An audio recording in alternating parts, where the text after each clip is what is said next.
Hello, good morning students. Welcome to Meta online classes.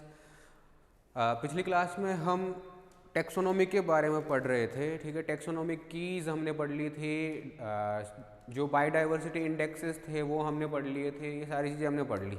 ठीक है, उसके बाद हमने थोड़ी सी पहले जब हम पढ़ रहे थे उस टाइम हमने बात की थी टेक्सोनॉमिक जो ट्रेंड्स होते हैं, जो रिसेंटली जो ट्रेंड्स चल रहे हैं उनके बारे में बात की थी। उनका थोड़ा सा इंट्रोडक्शन तो हमने ले लिया था कि केमोटेक्सोनॉमी क्या होती है, साइटोटेक्सोनॉमी क्या होती है, मॉलिक्यूलर टेक्सोनॉमी क्या होती है, बिहेवियरल टेक्सोनॉमी क्या होती है और न्यूमेरिकल टेक्सोनॉमी क्या होती है। ये सारी चीज़ें हमने देख ली थी पिछली थोड़ा इंट्रोडक्शन इन चीज़ों का ले लिया था। और उनको ना हम थोड़ा डिटेल में देखना चाहते हैं कि ये कीमोटेक्सोनॉमी होती क्या है, इसके यूजेस क्या क्या है, ये मतलब हम पढ़ क्यों रहे हैं। ठीक है, तो ये सारी चीज़ें, इन सब चीज़ों को देखने के लिए हमें देखना पड़ेगा कीमोटेक्सोनॉमी होती क्या है। पहले तो ये देखें हम कि टेक्सोनॉमी जो है हमारी कीमोटेक्सोनॉमी वो है क्या। तो अगर हम कीमोटेक्सोनॉमी की बात करें, ठीक है, तो कीमोटेक्सोनॉमी जो है हमारी बायोकेमिकल्स की स्टडी करते हुए ऑर्गेनिजम्स को डिफ्रेंशिएट करना, इस स्टडी को अपन बोलते हैं कीमोटेक्सोनॉमी। जब हम केमिकल्स को स्टडी करके जो भी ऑर्गेनिजम्स में पाए जा रहे हैं केमिकल्स, उन केमिकल्स के बेसिस पर अगर किसी ऑर्गेनिज्म को डिवाइड करते हैं ना हम, तो उसको अपन क्या बोलते हैं, कीमोटेक्सोनॉमी। उसके केमिकल्स के बेसिस पर अरेंज करना। जैसे बायोकेमिकल रिलेशनशिप बैठाना, सबसे पहली बात तो बायोकेमिकल रिलेशनशिप, एक मिनट, बायोकेमिकल रिलेशनशिप ऑर्गेनिजम्स में देखना। ठीक है, reflect the relatedness and also help to determine the distance between taxon. Taxa में अगर हमें किसी एक ऑर्गेनिज्म को या एक टेक्सा को दूसरे से हमें अलग करना है, ठीक है, तो उसके लिए हमें क्या करना पड़ेगा, उसके अंदर पाई जाने वाली सिमिलैरिटीज़ एंड डिससिमिलैरिटीज़ को देखना पड़ेगा। सिमिलैरिटीज़ तो क्यों, क्योंकि ये रिलेटेड भी है या नहीं है, क्यों इससे ऊपर रखें या इससे नीचे रखें, तो ये सिमिलैरिटीज़ एंड डिससिमिलैरिटीज़ को जब हम देखेंगे ना, तब हमें पता पड़ेगा कि उस ऑर्गेनिज्म की पोजीशन क्या होनी चाहिए। जो पहले से नॉन टेक्सा है हमारा, उस टेक्सा से ऊपर होनी चाहिए या नीचे होनी चाहिए। तो ठीक है, उसके लिए केमिकल सिमिलैरिटीज़ भी देखेंगे और केमिकल डिससिमिलैरिटीज़ भी देखेंगे, जिससे हमें क्या पता पड़ेगी, उन टेक्सोन के बीच में रिलेटेडनेस, ठीक है, उस टेक्सोन के बीच में रिलेटेडनेस और कितनी डिस्टेंस है, कितनी दूरी है। अगर ज़्यादा डिस्टेंस होगी ना, तो उसके अंदर बायोकेमिकल्स जो है उनका डिफ्रेंशिएशन ज़्यादा पाया जाएगा, मतलब डिफरेंट टाइप के बायोकेमिकल्स ज़्यादा पाई जाएगी। और अगर उनके बीच में डिस्टेंस कम है, कम डिस्टेंस के ऑर्गेनिज्म है वो, ठीक है, आपस में ज़्यादा अंतर है नहीं उनके बीच में, थोड़े पास से रिलेटेड, क्लोजली रिलेटेड स्पीसीज से बिलोंग करते हैं, ठीक है, तो उनके बीच में जो केमिकल डिफरेंस पाए जाएंगे ना, केमिकल डिफरेंसेस, वो बहुत ही कम होंगे। ठीक है, तो ये बायोकेमिकल जो स्टडी है, ठीक है, केमोटेक्सोनॉमी जो है वो बहुत ही इंपॉर्टेंट हो जाती है हमारे लिए, किसी भी स्पीसीज़ को अलग करने के लिए। कौन सी वाली स्पीसीज़, जैसे एक स्पीसीज़ थी जिसको हम मॉर्फोलॉजिकली हम डिफ्रेंशिएट नहीं कर पा रहे थे, मॉर्फोलॉजिकल जो फीचर है वो दोनों के सिमिलर थे, तो अब उनको डिफ्रेंशिएट करें कैसे हम, तो डिफ्रेंशिएट करने के लिए हमने क्या किया, फिर उनके बायोकेमिकल्स की स्टडी करना स्टार्ट की, कि उनके बायोकेमिकल्स की स्टडी करें। बायोकेमिकल लेवल पे भी नहीं हो तो साइटोलॉजिकल बायोकेमिकल और मॉलिक्यूलर लेवल पर जब हम इनको स्टडी करते हैं, तब हमें थोड़े बहुत डिफरेंशिएस जरूर देखने को मिल जाएंगे, डिफरेंसेस देखने को मिल जाएंगे। ठीक है, ये हो गया। तो क्लोजली रिलेटेड जो स्पीसीज होती है, जिनके अंदर हम मॉर्फोलॉजिकली डिफरेंशिएट नहीं कर सकते उनको, ठीक है, उन वाली स्पीसीज को अपन क्या कर सकते हैं, यहाँ पर बायोकेमिकली या साइटोलॉजिकली या मॉलिक्यूलर लेवल पर डिफरेंशिएट कर सकते हैं। ठीक है, उनको डिफर कर सकते हैं, उनको डिफरेंस कर सकते हैं। कैसे कैसे कर सकते हैं, क्या क्या अपन प्रोसेस काम में ले सकते हैं। तो ठीक है, बायोकेमिकल्स कौन कौन से स्टडी करेंगे अपन, वो देख लेते हैं पहले, कि बायोकेमिकल्स में भी तो कुछ स्पेसिफिक होंगे ना, उनको भी तो स्टडी करेंगे हम, और बाकी सारी चीज़ों को थोड़ी स्टडी करेंगे। तो उनमें से जो हम स्टडी करते हैं वो क्या क्या है, सबसे पहला तो है अपना सेक्स फेरोमोन्स। फेरोमोन्स होते हैं, ठीक है, जैसे ये क्या कर रहे होते हैं, जैसे इंसेक्ट जो ग्रुप्स होते हैं, वो ज़्यादातर अपने मेट को अट्रैक्ट करने के लिए, ठीक है, और मतलब खतरे की या डेंजर सिग्नलिंग देने के लिए कि डेंजर में है एक ऑर्गेनिज्म, उसके सिग्नलिंग करने के लिए क्या करते हैं, ये फेरोमोन्स को रिलीज करते हैं। जैसे एंट देखी होगी आपने, जो वो बड़ी वाली एंट आती है,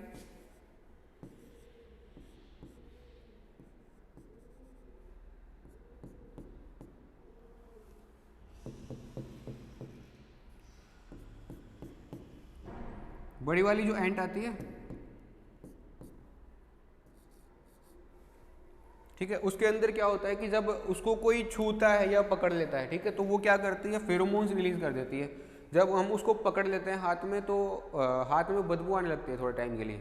वो क्या होते हैं, वो उसके फेरोमोन्स होते हैं, वो रिलीज कर देते हैं उस टाइम पे। इससे क्या होता है कि उसके आसपास में जितने भी उसके मेंबर्स हैं उनको वो सिग्नल दे रही होती है कि अभी मैं डेंजर में हूँ और आओ मुझे बचाओ, ठीक है। तो वो फेरोमोन्स रिलीज करके उसको बचाने का सिग्नल दे रही होती है, ठीक है। एक काम तो ये करती है, और दूसरा क्या करती है, ये वाले तो उसके नॉर्मल वाले हो गए, ठीक है। जब इनका मेटिंग सीजन आता है उस टाइम पे इनकी जो फीमेल्स होती है ना, वो फीमेल्स या मेल्स जो होते हैं वो मेंबर्स फेरोमोन्स को रिलीज करते हैं, और वो फेरोमोन्स जो होते हैं वो स्पेसिफिक कैटेगरी के होते हैं। इनकी जो स्मेल होती है ना वो अलग अलग टाइप की होती है, डेंजर वाली अलग टाइप की होगी, सेक्स फेरोमोन्स की अलग होगी, ऐसे अलग अलग टाइप की स्मेल होती है, ठीक है। तो उसको वो रिलीज करते हैं जिससे जो उसके मेट है वो समझ जाएंगे कि हाँ अभी वो वहाँ पर है और मेटिंग की ज़रूरत है, ठीक है, तो वहाँ पहुँच जाएंगे।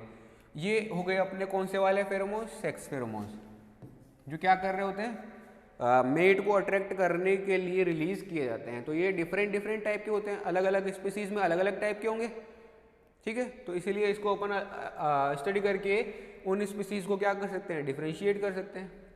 दूसरा जो है अपना वो है पिगमेंट्स, ठीक है। पिगमेंट्स, पिगमेंट्स जैसे तितली देखी होगी आप लोगों ने, तितली की जो सारी स्पीसीज है वो मतलब एक ही कलर शो करती है या अलग अलग टाइप का कलर शो कर रही होती है, सारी की सारी अलग अलग टाइप का कलर शो करती है। कुछ येलो कलर की होती है, कुछ ब्राउन कलर की होती है, ऐसे अलग अलग कलर शो कर रही होती है, ठीक है। एक मोनार्क जो होती है तितली, वो तो मतलब कलरफुल, एकदम कलरफुल होती है, जैसे रेड कलर की, रेडिश ब्राउन कलर के से उसके पंख होते हैं, उसके ऊपर ब्लैक ब्लैक स्पॉट्स पाए जाते हैं, ठीक है। वो ऐसे मतलब टाइप की जो तितलियाँ होती है अलग अलग टाइप के पिगमेंट्स शो कर रही होती है। तो पिगमेंट्स के बेसिस पर भी उनको अपन क्या कर सकते हैं, डिफ्रेंशिएट कर सकते हैं, ठीक है। हर एक ऑर्गेनिज्म क्या कर रहा होता है, अलग अलग टाइप का पिगमेंट शो कर रहा होता है, जो इंसेक्ट वाले टाइप के होते हैं वो, ठीक है। उसके बाद में एनिमल टॉक्सिन्स, एनिमल्स जो होते हैं वो अपने आसपास के एनवायरनमेंट में अपने एनिमी से बचने के लिए, अपने एनिमी से बचने के लिए जो है वहाँ पर एनिमल टॉक्सिन्स सीक्रेट कर रहे होते हैं, एनिमल टॉक्सिन सीक्रेट कर रहे होते हैं। वो जो टॉक्सिन है वो अलग अलग स्पीसीज के लिए उसका केमिकल कंपोजिशन अलग अलग होता है, ठीक है। तो इसके बेसिस पर भी अपन क्या कर सकते हैं, ऑर्गेनिजम्स को डिफरेंशिएट कर सकते हैं, ठीक है। और क्या होता है, तो जैसे न्यूरोट्रांसमीटर जो होते हैं ना, ये नर्व्स जो है, जैसे नर्व की सिग्नलिंग चल रही होती है, ठीक है। जैसे ये इसका प्री सिनेप्टिक नॉब और ये इसका पोस्ट सिनेप्टिक नॉब, इसके बीच में जब न्यूरो सीक्रेशन किया जाता है यहाँ पर सिनेप्टिक क्लेफ्ट में,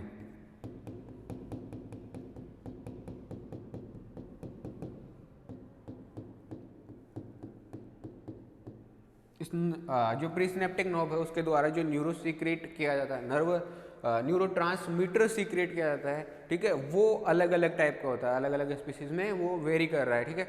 इसीलिए इसको भी अपन क्या कर सकते हैं, टेक्सोनोमी में यूज में ले सकते हैं, ठीक है। उसके बाद और क्या होता है, तो लिपिड और हाइड्रोकार्बन्स भी डिफरेंट स्पीसीज को डिफ्रेंशिएट करने में रोल प्ले करते हैं। ये हो गया। और सेकेंडरी प्लांट मेटाबोलाइट्स, जैसे हम प्लांट्स को डिफ्रेंशिएट करना चाहें तो उसको कैसे डिफ्रेंशिएट करेंगे, तो उनके अंदर कुछ एल्केलॉइड, फ्लेविनॉइड्स और ऐसे टाइप के कुछ जो सेकेंडरी मेटाबोलाइट्स होते हैं ना वो इकट्ठे हुए रहते हैं उनके स्टेम में, ठीक है। तो वो क्या कर रहे होते हैं, इनको फंगल रेजिस्टेंस, और बैक्टीरियल रेजिस्टेंट, ये चीज़ें प्रोवाइड करवा रहे होते हैं, ठीक है। तो इनको भी अपन इनका जो केमिकल कंपोजिशन है उसके बेसिस पर इनको भी क्या कर सकते हैं, स्पीसीज टू स्पीसीज डिफ्रेंशिएट कर सकते हैं, ठीक है। वो हो गया। उसके बाद एक और टर्म होती है पायरोलाइसिस प्रोडक्ट्स। पायरोलाइसिस प्रोडक्ट्स, जैसे जो केमिकल्स होते हैं ना, उनका जो मेल्टिंग पॉइंट होता है वो डिफरेंट डिफरेंट होता है, ठीक है। अलग अलग केमिकल का मेल्टिंग पॉइंट, बॉइलिंग पॉइंट ये अलग अलग होगा, ठीक है। तो इन सब को ना अगर हम एक इनर्ट कंडीशन में रखें जहाँ पर ये किसी और कंपाउंड से इंटरेक्ट नहीं कर सकते, ठीक है, और वहाँ पर ले जा करके कंप्यूटर से कैलकुलेट करते हुए कि कौन से लेवल पर आकर ये मेल्ट हुआ, कौन से लेवल पर आकर ये बॉयल हुआ, ठीक है, वैसे टाइप की कैलकुलेशन करके जब हम इनको अलग कर रहे होते हैं केमिकल्स को, उनके मेल्टिंग पॉइंट और बॉइलिंग पॉइंट के बेसिस पर इनर्ट कंडीशन के अंदर जब उनको कंप्यूटराइज कैलकुलेशन के द्वारा हम अलग कर रहे होते हैं, तो ऐसी वाली कंडीशन को अपन क्या बोलते हैं, पायरोलाइसिस डिटेक्शन या पायरोलाइसिस प्रोडक्ट का जो फॉर्मेशन हुआ उसको हम क्या कर लेंगे, फिर डिटेक्ट कर लेंगे, टैक्सोनॉमी, ठीक है, उसके बेसिस पर कर लेंगे, ठीक है। तो ऐसे हम कुछ ये केमिकल्स थे जिनको स्टडी करके हम क्या कर सकते हैं, डिफरेंट डिफरेंट जो टैक्सा है, डिफरेंट डिफरेंट स्पीसीज जो है उनको हम क्या कर सकते हैं, डिफ्रेंशिएट कर सकते हैं, ठीक है। ये हो गई हमारी बात। इसके बाद अपन बात करते हैं सबसे पहले वाले की, जो सेक्स फिरोमोन्स है हमारे। सेक्स फिरोमोन्स है, ये क्या करते हैं, ये क्या करने में हेल्प कर रहे होते हैं। सबसे पहले तो अपन ये बात करें तो जो सेक्स फिरोमोन्स होते हैं ना, ये केमिकल सिग्नलिंग प्रोवाइड करवाते हैं, केमिकल सिग्नल होते हैं ये, ठीक है, केमिकल सिग्नल होते हैं। सबसे पहले तो जो क्या कर रहे होते हैं, हाइब्रिडाइजेशन को प्रिवेंट करते हैं, प्रिवेंट करते हैं किसको, हाइब्रिडाइजेशन। जैसे एक स्पीसीज है, ठीक है, इंसेक्ट की एक स्पीसीज के दो मेट्स हैं, ठीक है, और दोनों के दोनों एक दूसरे के जो सेक्स फिरोमोन्स है उनकी ही स्टिमुलेशन के कारण एक दूसरे के पास आएंगे। दूसरी जो स्पीसीज है उनके लिए वो सेक्स फिरोमोन्स अलग होंगे, इसके सिमिलर नहीं होंगे, ठीक है। तो जब एक मेट दूसरे को अट्रैक्ट करने के लिए सेक्स फिरोमोन्स सीक्रेट करेगा, तो क्या दूसरी स्पीसीज वाला आएगा या उसी स्पीसीज वाला आएगा, बिल्कुल उसी स्पीसीज वाला आएगा, दूसरी स्पीसीज वाला नहीं आएगा। तो दूसरी स्पीसीज वाला आया ही नहीं तो हाइब्रिडाइजेशन होगा भी कैसे, बिल्कुल नहीं होगा। हाइब्रिडाइजेशन नहीं होता तो हाइब्रिडाइजेशन को क्या करते हैं, ये प्रिवेंट करते हैं, कौन, केमिकल सिग्नल्स, जिनको अपन क्या बोल रहे हैं, सेक्स फिरोमोन्स। एक तो ये काम कर दिया इन्होंने, ठीक है। दूसरा और क्या करते हैं ये, तो help to find mate, help to find mate, mate को फाइंड करने के लिए ये हेल्प कर रहे होते हैं। जिसे मेट ने क्या किया, केमिकल सिग्नल सीक्रेट कर दिया, उसकी जो स्मेल है वो एनवायरनमेंट में स्प्रेड हो गई, ठीक है, और एनवायरनमेंट में स्प्रेड हो गई तो उसको स्मेल जैसे ही उसके मेट के पास पहुंची, ठीक है, वो मेट उसको डिटेक्ट करके उस डायरेक्शन में चलना स्टार्ट कर देता है जिस डायरेक्शन से वो आ रही थी। तो उसको डिटेक्ट करने में हेल्प किया ना, मेट को ढूंढने में ये हेल्प कर रहे हैं, ठीक है, कौन, सेक्स फिरोमोन्स, ठीक है। और क्या करते हैं, इंडिकेट्स रिसेप्टिवनेस, ठीक है। जैसे फीमेल है, ठीक है, उस फीमेल को मेटिंग करनी है, ठीक है, उसके लिए उसको क्या चाहिए, मेट चाहिए अपना, ठीक है। तो वो क्या करेगी, सेक्स फिरोमोन्स रिलीज कर लेगी। अब जब वो सेक्स फिरोमोन्स रिलीज हुए, उनकी स्मेल जब गई मेल के पास, तो उसको क्या सिग्नल मिलेगा कि फीमेल जो है वो मेटिंग के लिए तैयार है, मेटिंग के लिए तैयार है। तो अब वो क्या करेगा, मेल जो है उसको पता पड़ गया कि वो रिसेप्टिव है इस टाइम पे, ठीक है, अभी इस टाइम पे मीटिंग के लिए क्या है, वो रिसेप्टिव है, तो वो उधर की साइड जा पाएगा, रिसेप्टिवनेस का सिग्नल दे रही है, ठीक है। जो सेक्स फिरोमोन्स है वो क्या कर रहे हैं, रिसेप्टिवनेस का सिग्नल दे रहे हैं, ठीक है। और क्या करते हैं, तो ये एक काम और करते हैं, क्या, therefore helps to conserve energy, energy conserve करने में हेल्प करते हैं, कब, ड्यूरिंग ब्रीडिंग सीजन, ठीक है। ब्रीडिंग सीजन जैसे ही आएगा तो मेल और फीमेल आपस में एक दूसरे को ढूंढते फिरेंगे क्या इधर उधर, कि ये लो मेल तो उसको ढूंढते फिर रहा है फीमेल को, और फीमेल ढूंढते फिर रही है मेल को, मिलेंगे ही नहीं एक दूसरे को, मेले में खो जाएंगे, ठीक है। तो ऐसा ना हो इसके लिए क्या करेंगे, वो ऐसा ना हो इसके लिए क्या करेंगे, फिरोमोन्स रिलीज कर देते हैं, जिससे मेल को या फीमेल को पता पड़ जाएगा कि ये दोनों मतलब फीमेल जब रिलीज करेगी सेक्स फिरोमोन्स तो मेल को पता पड़ जाएगा कि ये यहाँ है, ठीक है। तो वो उसी डायरेक्शन में जाएगा, अदर डायरेक्शन में नहीं जाएगा। तो उसकी जो इतनी एनर्जी जो कंज्यूम होने वाली थी अपने मेट को ढूंढने में, वो एनर्जी क्या हो गई, अब बच गई, ठीक है। तो उसकी एनर्जी बचा ली किसने, सेक्स फिरोमोन से, ठीक है। और क्या करते हैं, जो सेक्स अट्रैक्टेंट्स होते हैं, यानी कि जिसको अपन क्या बोलते हैं, सेक्स फिरोमोन्स, ये हाईली स्पेसिफिक होते हैं। हर स्पीसीज के लिए क्या होते हैं, हाईली स्पेसिफिक, और has a good taxonomic value, जो कि क्या कर रहे होते हैं, एक गुड टेक्सोनोमिक वैल्यू कंज्यूम करते हैं, क्योंकि ये हाईली स्पेसिफिक है। हर एक स्पीसीज के लिए एक स्पेसिफिक वैल्यू रख रहे हैं, ठीक है। तो स्पीसीज को हमें डिफरेंशिएट करने में हेल्प भी कर सकते हैं, क्योंकि ये हर एक स्पीसीज के लिए क्या करेंगे, वेरी करेंगे। तो हम आराम से अलग अलग स्पीसीज को डिफरेंशिएट कर पाएंगे इनकी केमिकल कंपोजिशन के बेसिस पर, इनकी स्मेल के बेसिस पर, ठीक है। तो ये हो गए क्या, हमारे सेक्स फिरोमोन्स। इसके बाद अपन बात करते हैं अगले की। अगला जो है हमारे क्या है, पिगमेंट्स।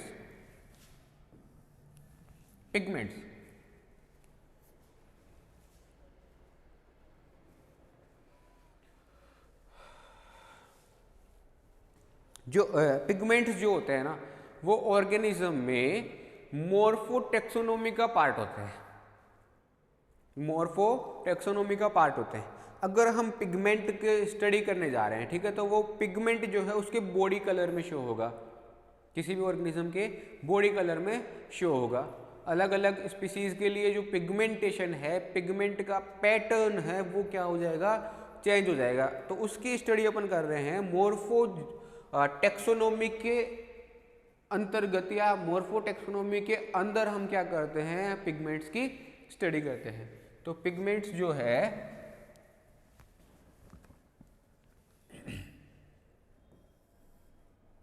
कलर्स एंड उनका अरेंजमेंट ऑर्गेनिज्म में क्या करता है, मैनी पर्पज रखता है, and are foremost data for morphotaxonomy. Morphotaxonomy के लिए क्या है, ये बहुत इंपॉर्टेंट है, ठीक है। इसके अलावा कुछ स्पीसीज जो होती है ना, वो मिमेटिक फॉर्म्स शो करती है। मिमेटिक फॉर्म्स कैसे, जैसे अगर हम तितलियों की बात करें, ठीक है, तो जो मोनार्क तितली होती है ना,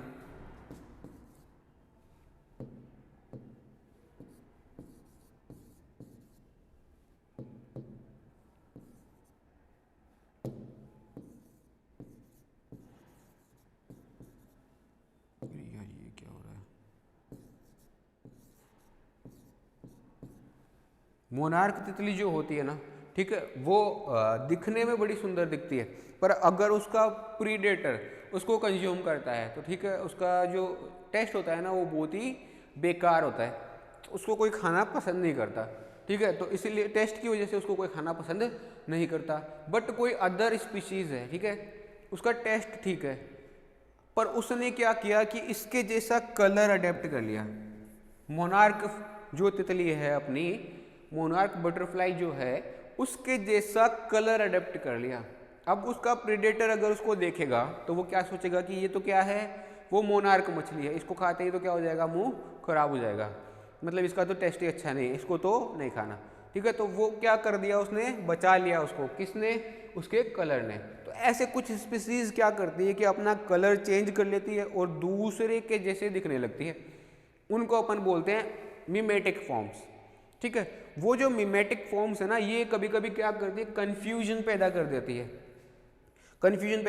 क्योंकि दिखने वाली तो एक स्पीसीज ही थी वैसी, पर दूसरी स्पीसीज ने क्या कर लिया, उसको मिमिक कर लिया, उसकी मिमिक्री कर ली, ठीक है, मिमिक्री कर ली, जिसकी वजह से वो भी कैसी हो गई, सेम टू सेम उसके जैसे दिखने लग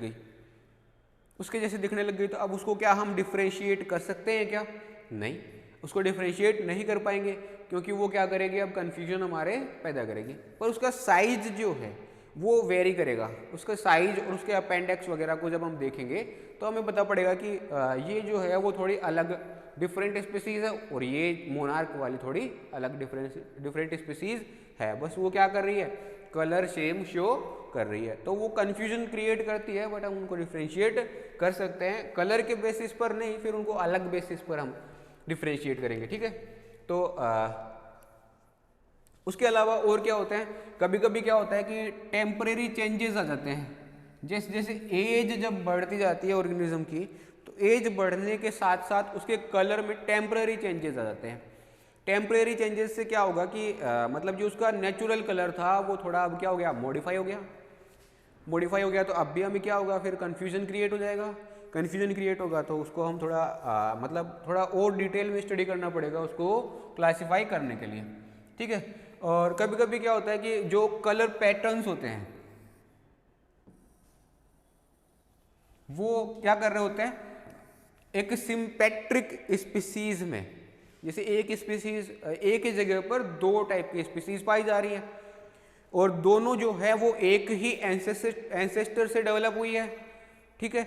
एक ही टाइप की स्पीसीज थी, पर जो पहले वाली कंडीशन थी, पहले वाली जो स्पीसीज है वो तो सेम टू सेम है, दूसरी वाली जो है वो उसी के अंदर उसी स्पीसीज में कुछ म्यूटेशन होने के कारण दूसरी स्पीसीज में चेंजेस हो गए कुछ मेंबर्स, ठीक है। तो ऐसे वाले टाइप की जो सिंपैट्रिक स्पीसीज है, उन सिंपैट्रिक स्पीसीज में जो उनका कलर पैटर्न है उनको भी तो कुछ डिफरेंशिएट करना पड़ेगा ना आपस में अपने मेट्स को, कि ये मेट अपना है और ये मेट इसका है, क्योंकि उनके अंदर बहुत ही माइन्यूट सा डिफरेंस पाया जा रहा है, बट वो दोनों के दोनों क्या है, अलग अलग स्पीसीज है।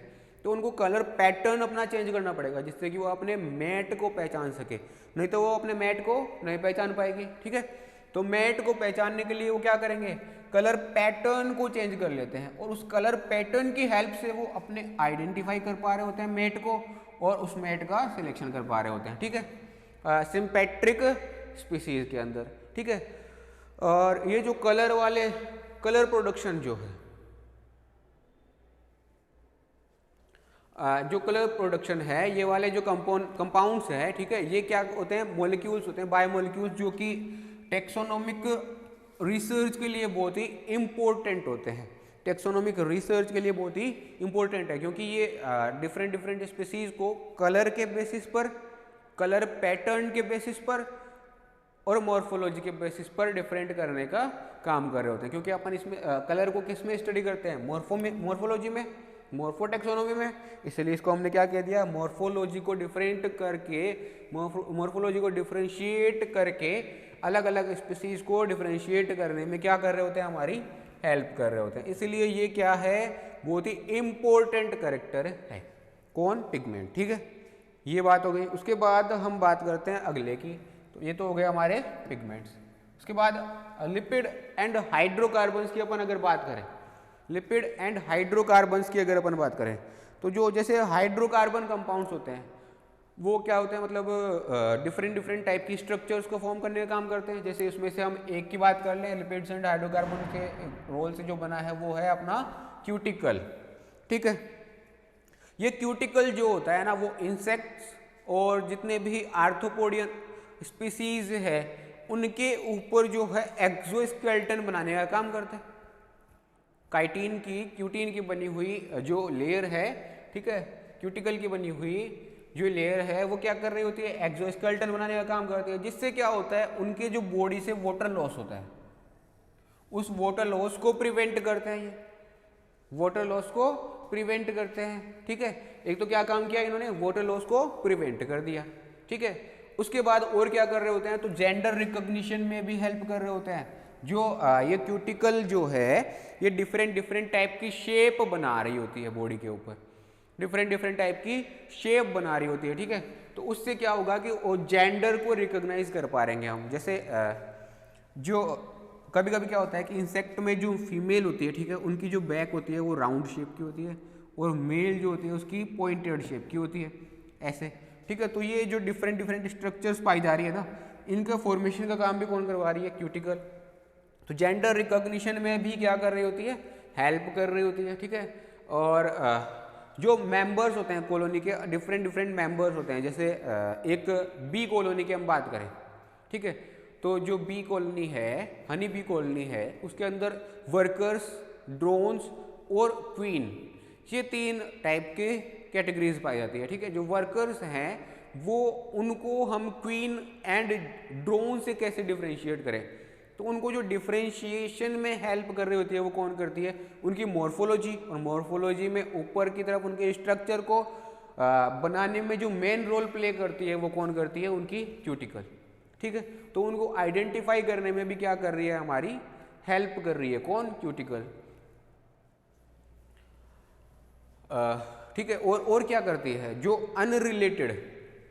अनरिलेटेड एनिमल्स होते हैं, जो मतलब उनसे रिलेटेड नहीं है, वो दूसरी स्पीसीज के हैं, ठीक है, वो वहाँ पे आना चाहते हैं, प्रिवेंट उनको मतलब वहाँ पे आके होस्ट की तरह, सॉरी, पैरासाइट की तरह रहना चाहते हैं, ठीक है, उनके बॉडी के ऊपर, बट उनको बॉडी के अंदर जाने से रोकती है, जो उनको होस्ट बनने से रोकती है, उनको पैरासाइट जो बाहर से आ रहे हैं उनको पैरासाइट बनने से रोकती है, और खुद ऑर्गेनिज्म को होस्ट बनने से रोकती है। वो जो है वो कौन है, वो अपनी क्यूटिकल है। ठीक है, क्या कर रही होती है, inhibiting the nest of unrelated animals as symbionts और such are found to synthesize similar compounds.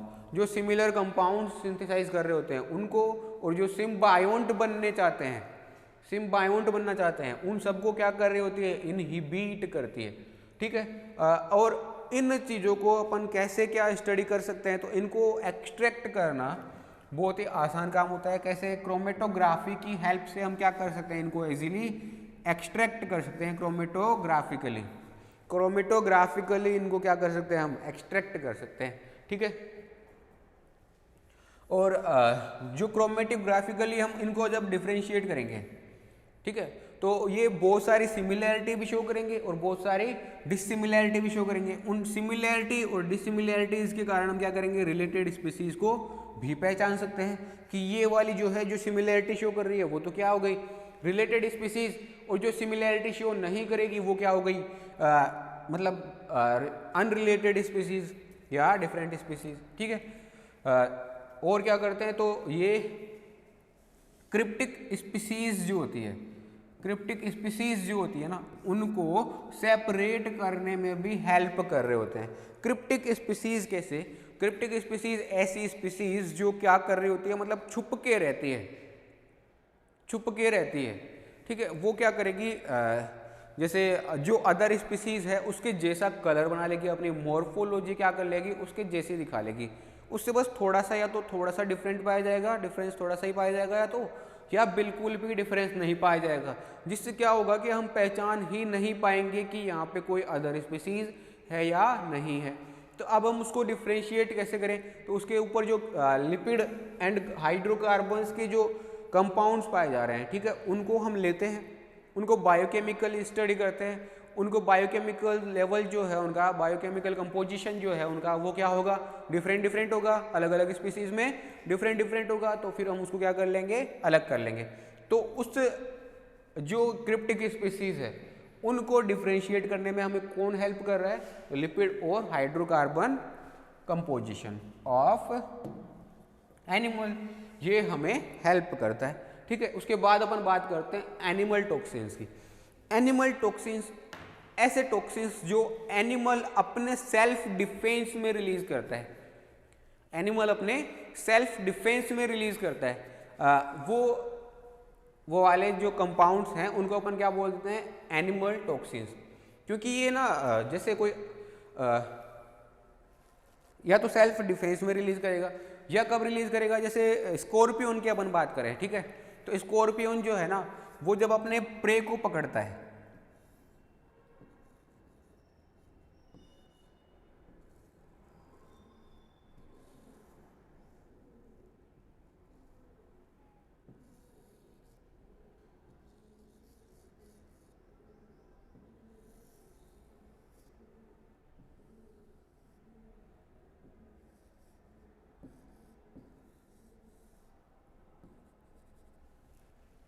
जब अपने प्रे को पकड़ता है,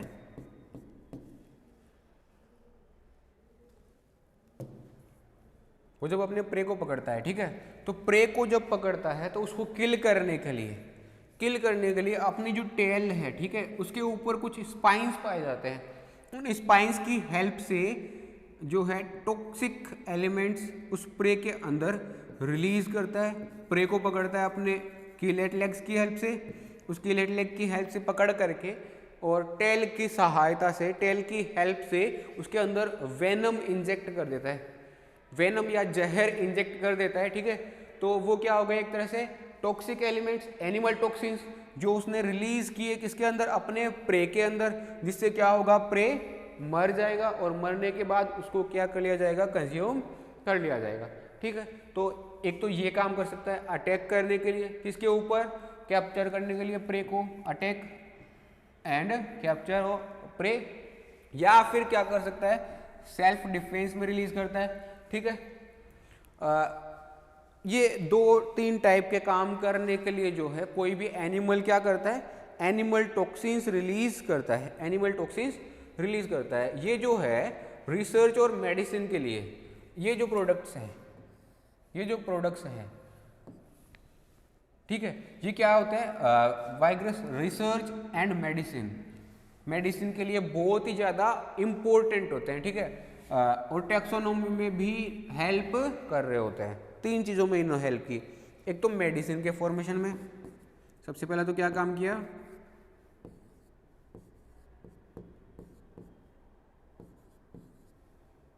मेडिसिन बनाने में, दूसरा और क्या किया, रिसर्च में,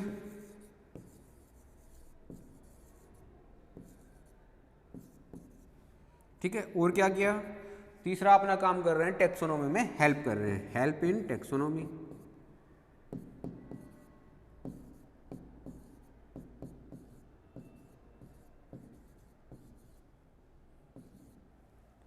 हेल्प इन टैक्सोनॉमी, टैक्सोनॉमी में भी क्या कर रहे होते हैं, हेल्प कर रहे होते हैं, ठीक है। तो ये केमिकल्स जो एक एनिमल द्वारा दूसरे एनिमल से सेल्फ डिफेंस के लिए रिलीज किए जाते हैं, या फिर क्या करे जाते हैं, अपने प्रे को पकड़ने के लिए या उसके ऊपर अटैक करने के लिए जो काम में लिए जाते हैं, वो क्या है, एनिमल टॉक्सिन्स, ठीक है। ये एनिमल टॉक्सिन्स भी जो है डिफरेंट एनिमल्स के लिए डिफरेंट होते हैं। जैसे जो कोबरा स्नेक होता है, ठीक है, उसके लिए जो एनिमल टॉक्सिन है वो अलग टाइप का है, उसका जो वेनम है वो थोड़ा अलग टाइप का होता है।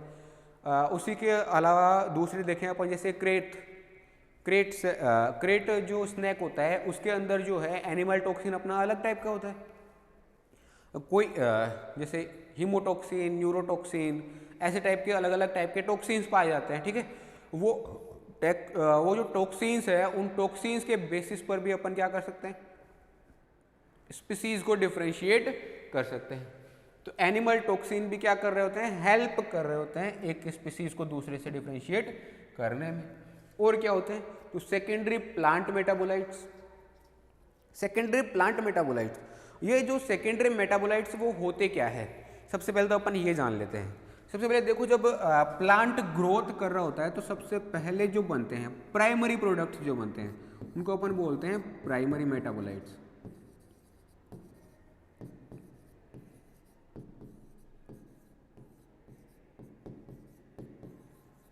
प्राइमरी मेटाबोलाइट्स लाइक जैसे शुगर बन गई, या ग्लूकोज बोल दो इसको, ठीक है, ग्लूकोज हो गई, ठीक है, स्टार्च हो गई। ये जो मतलब जो डायरेक्टली बन रहे हैं, कंज्यूम आ रहे हैं, एक ऑर्गेनिज्म जो है अपने मेटाबॉलिज्म में कंज्यूम कर सकता है। मेटाबॉलिज्म मतलब एनाबॉलिज्म और कैटाबॉलिज्म दोनों टाइप का हो गया, यानी तोड़ना एंड जोड़ना, दोनों टाइप के काम में उनको ले सकता है। ऐसे टाइप के जो प्रोडक्ट है उनको तो अपन ले लेते हैं किसमें, प्राइमरी मेटाबोलाइट्स में। और दूसरे वाले सेकेंडरी मेटाबोलाइट्स जो उसके एनिमल की ग्रोथ में, जो प्लांट है उसकी ग्रोथ में और उसके जो एनर्जी कंपोनेंट्स हैं उनके अंदर डायरेक्ट रोल प्ले नहीं करते, वो क्या कर रहे होते हैं, सेकेंडरी रोल प्ले कर रहे होते हैं। जैसे उसको जो पैथोजेनिक बैक्टीरिया है, ठीक है, और जो भी मतलब फंजाई वगैरह है, उन सब से रेजिस्टेंस प्रोवाइड करवाते हैं। बस उसकी मेटाबॉलिज्म में, उसके मेटाबॉलिक एक्टिविटीज में कोई भी रोल प्ले नहीं करते। वो सारे क्या हो गए, सेकेंडरी मेटाबोलाइट्स।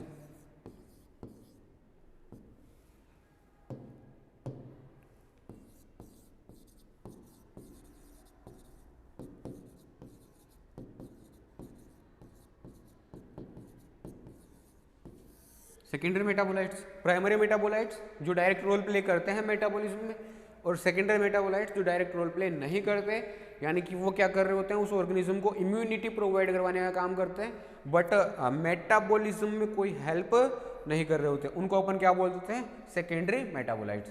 ये जो इसको फिर मेटाबोलाइट क्यों बोल रहे हैं, क्योंकि मेटाबॉलिज्म में तो रोल प्ले कर ही नहीं रहा ना, बट एक काम है कि ये प्राइमरी मेटाबोलाइट से ही डेराइव होता है, मतलब मेटाबोलाइट का डेरिवेटिव है, इसलिए इसको अपन क्या बोलते हैं, मेटाबोलाइट, सेकेंडरी मेटाबोलाइट। ठीक है, ये जो होते हैं बहुत सारे जो प्लांट्स होते हैं वो कुछ एक्सक्रीटरी सब्सटेंसेस होते हैं, उनको क्या कर लेते हैं, अपने अंदर स्टोर कर लेते हैं। ठीक है, उनके अंदर ये एंटी फंगल और anti bacterial and other type की इम्यूनिटी प्रोवाइड करते हैं। ठीक है, ये जो कंपाउंड्स हैं ये क्या कर रहे होते हैं, एंटी बैक्टीरियल और एंटी फंगल टाइप की एंड अदर टाइप की इम्यूनिटी प्रोवाइड करते हैं।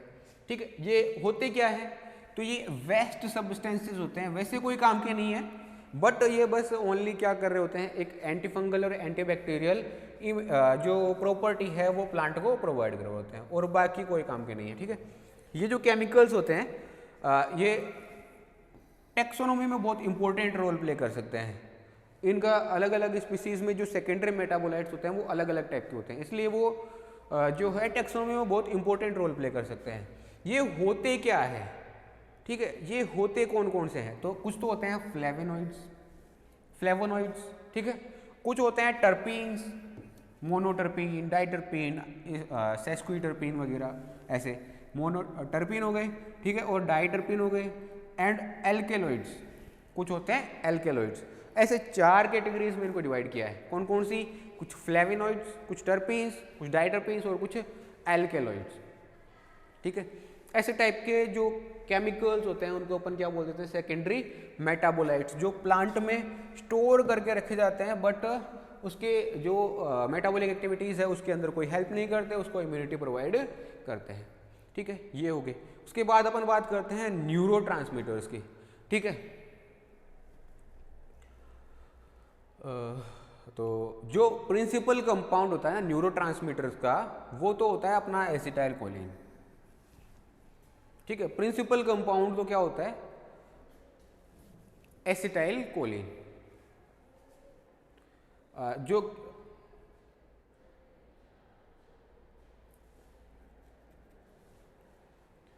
बट उसके अलावा अलग अलग जो टाइप की स्पीसीज होती है उसके अंदर अलग अलग टाइप के न्यूरोट्रांसमीटर्स पाए जाते हैं। ठीक है, जैसे न्यूरोट्रांसमीटर जो होता है प्रिंसिपल एक्साइटेटरी पेरिफेरल न्यूरोट्रांसमीटर जो होता है चेलिसेरेटा, क्रस्टेशियन एंड यूनिरेमिया में जो है वहाँ पर अलग अलग टाइप के होते हैं। कौन कौन से, देयरफॉर एल ग्लूटामिक एसिड, ठीक है, ये तो क्या होता है, एक एपोमॉर्फोस टाइप का कंपाउंड होता है। ठीक है, जो क्या होता है एसिटाइल कोलिन के कंपैरिजन में क्या कर रहा होता है, मोनोफाइलेटिक ओरिजिन शो कर रहा होता है, इन सब का मोनोफाइलेटिक ओरिजिन शो कर रहा होता है। ये वाली जो है चेलिसेरेटा, क्रस्टेशिया और यूनिरेमिया, ये जो स्पीसीज है उनके अंदर कौन सा स्पेसिफिक एक न्यूरोट्रांसमीटर पाया जाता है, तो एल ग्लूटामिक एसिड, जो कैसा होता है, एक एपोमॉर्फस होता है, एपोमॉर्फस कंपाउंड होता है। ठीक है, जो क्या कर रहा होता है, एसिटाइल कोलिन के रेस्पेक्ट में शो कर रहा होता है मोनोफाइलेटिक ओरिजिन किनका, इन वाली स्पीसीज का। ठीक है, ऐसा ही अलग अलग जो स्पीसीज है उनके अंदर अलग अलग टाइप के क्या पाए जाते हैं, न्यूरोट्रांसमीटर, जिसमें से हमने एक देख लिया, कौन सा वाला, ये वाला एल ग्लूटामिक एसिड, जो क्रस्टेशियंस, चेलिसेरेटा एंड यूनिरेमिया में पाया जाता है, इनके मोनोफाइलेटिक लीनिएज को शो कर रहा होता है। ठीक है, उसके बाद अपन बात करते हैं पायरोलाइसिस प्रोडक्ट्स। जो पायरोलाइसिस प्रोडक्ट है वो कैसे डिफरेंशिएट करते हैं एक ऑर्गेनिज्म को, तो सबसे पहले तो बात करते हैं अपन पायरोलाइसिस बोलते किसको है। पायरोलाइसिस बोलते हैं एक ऑर्गेनिक कंपाउंड का डिग्रेडेशन, कब, एक इनर्ट एनवायरनमेंट में एक हाई टेम्परेचर पर, उसको अपन बोलते हैं पायरोलाइसिस। ऐसा कि हम जानते हैं कि अलग अलग टाइप के जो कंपाउंड्स होंगे उनके लिए क्या होगा, उनका मेल्टिंग पॉइंट, उनका बॉइलिंग पॉइंट अलग अलग टाइप का होगा। ठीक है, तो उनको अपन गैस क्रोमेटोग्राफी में डाल करके टेम्परेचर प्रोवाइड करके अलग अलग लेवल पर उनको मेल्टिंग पॉइंट और बॉइलिंग पॉइंट पर क्या होगा, उनकी क्रोमेटोग्राफिक रिंग बनेगी।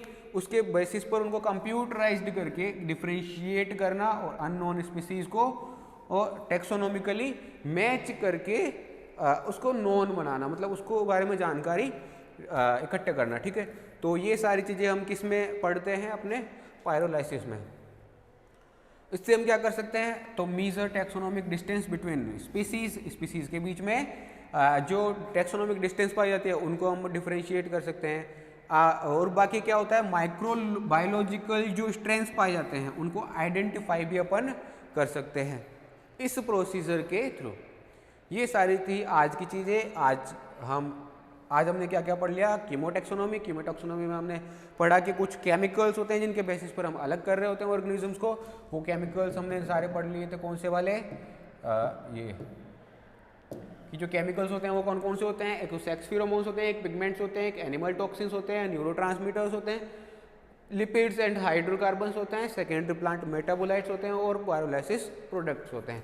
इनके बेसिस पर हम ऑर्गेनिजम्स को क्या कर सकते हैं, डिफ्रेंशिएट कर सकते हैं। ठीक है, तो आज हम इतना ही देखते हैं, बाकी का अपन देखेंगे कल। ठीक है, गुड बाय।